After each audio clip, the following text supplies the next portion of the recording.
Halo teman-teman, perkenalkan saya Meudia Citra Islamiyati dari kelas 11-2 nomor absen 16. Saya akan menceritakan biografi dan perjuangan salah satu pahlawan nasional Indonesia, yaitu Rasuna Said.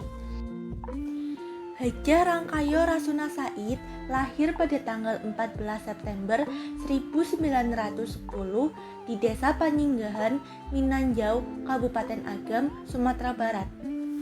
Ia adalah keturunan bangsawan Minang. Ayahnya bernama Muhammad Said, seorang pengusaha dan mantan aktivis pergerakan. Selepas dari sekolah dasar, Rasuna dikirim ayahnya untuk belajar di pesantren Ar-Rasyidiyah. Ia dikenal sebagai siswa yang cerdas, tangkas, dan pemberani. Kemudian, ia pindah ke sekolah di Dinia Putri di Padang Panjang. Disinilah ia bertemu dengan seorang guru bernama Zainuddin Labai El Yunusiah dengan Rahma El Yunusiah, seorang tokoh gerakan Tawalib.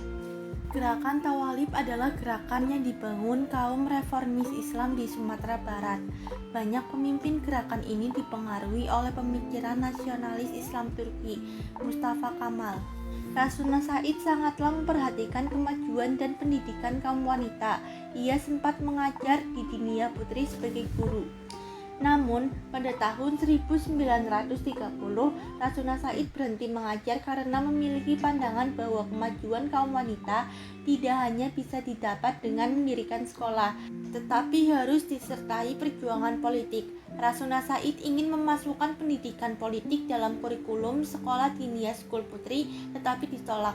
Rasuna Said kemudian mendalami agama pada Haji Rasul atau Dr. Haji Abdul Karim Amrullah yang mengajarkan pentingnya pembaruan pemikiran Islam dan kebebasan berpikir yang nantinya banyak mempengaruhi pandangan Rasuna Said. Perjuangan politik. Rasuna Said tumbuh dewasa di tengah bersemainya gerakan nasionalis, marxisme, dan Islam modernis di Sumatera Barat. Saat itu, batasan antara aktivis kiri, nasionalis, dan Islam tidaklah begitu tegas dan tebal. Menjelang tahun 1926, PKI di Sumatera Barat sedang dalam puncak-puncak kejayaannya. Di tahun itu juga, PKI menyiapkan pemberontakan anti-kolonial.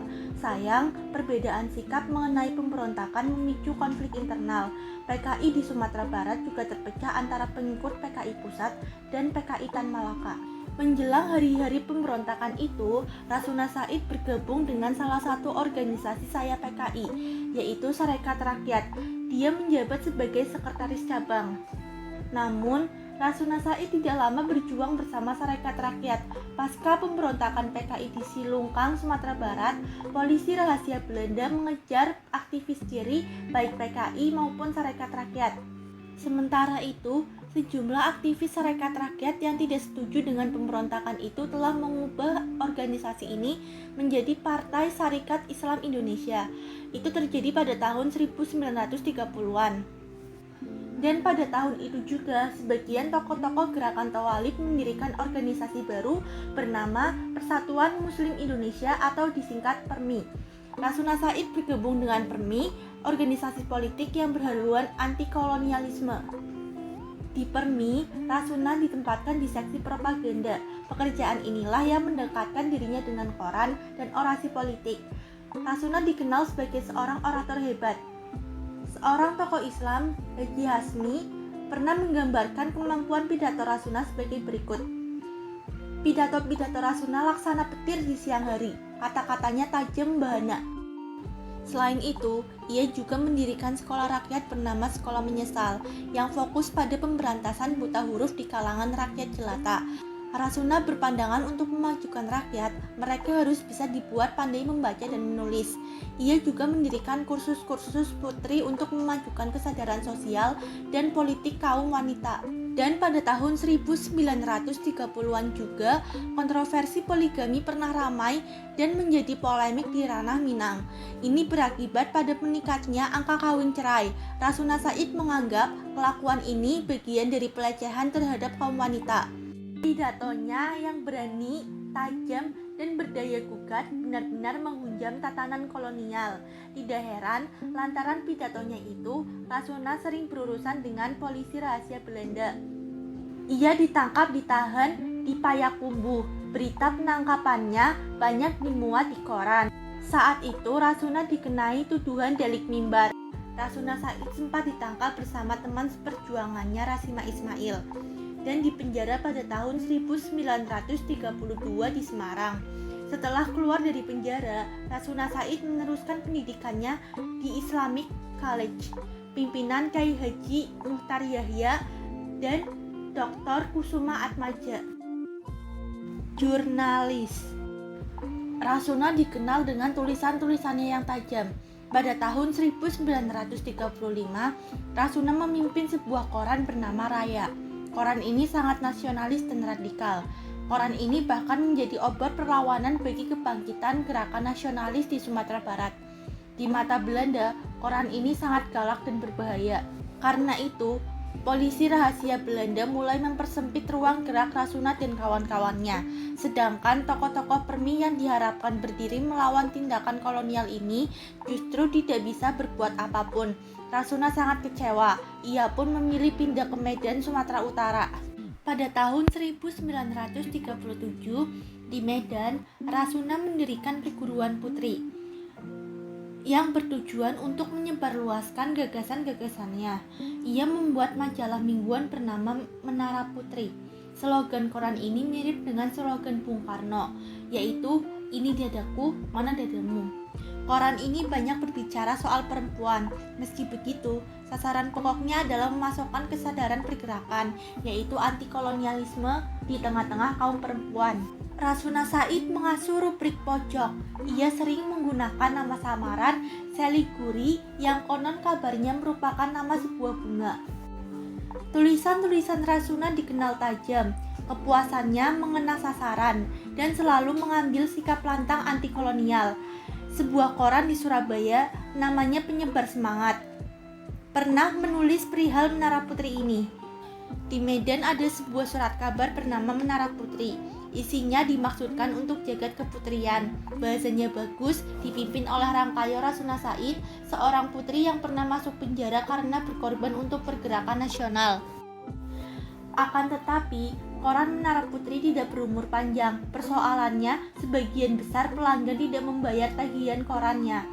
Konon, hanya 10% pembaca Menara Putri yang membayar tagihan, sisanya ngemplang. Alhasil, Menara Putri pun ditutup. Pada saat itu, memang banyak majalah atau koran yang tutup karena persoalan pendanaan. Rasuna memilih pulang ke kampung halaman, Sumatera Barat.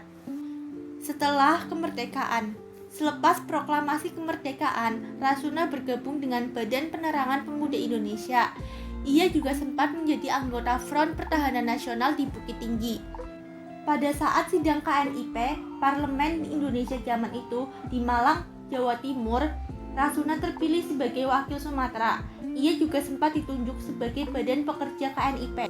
Pada saat itu, Rasuna sebetulnya sudah menikah, akan tetapi karena ia terlanjur meleburkan diri dalam pergerakan, Rasuna jarang bertemu dengan suaminya. Ia pun bercerai. Rasuna kemudian menikah lagi dengan seorang aktivis kiri, Bariun AS. Akan tetapi, pernikahan dengan orang Medan ini juga tidak berumur panjang. Ia kembali bercerai. Rupanya, karena sudah lama di pergerakan, Rasuna punya jiwa merdeka yang tidak bisa dikekang oleh siapapun. Rasuna sendiri adalah pendukung setia Bung Karno. Pada saat pemberontakan PRRI Permesta meletus, Rasuna merupakan salah satu tokoh pejuang Sumatera Barat yang memihak NKRI dan Bung Karno. Banyak kawan akrabnya, bahkan mantan suaminya, menjadi pendukung PRRI Permesta. Kegigihan itulah yang membuat Bung Karno kagum pada pejuang dari Sumatera Barat ini.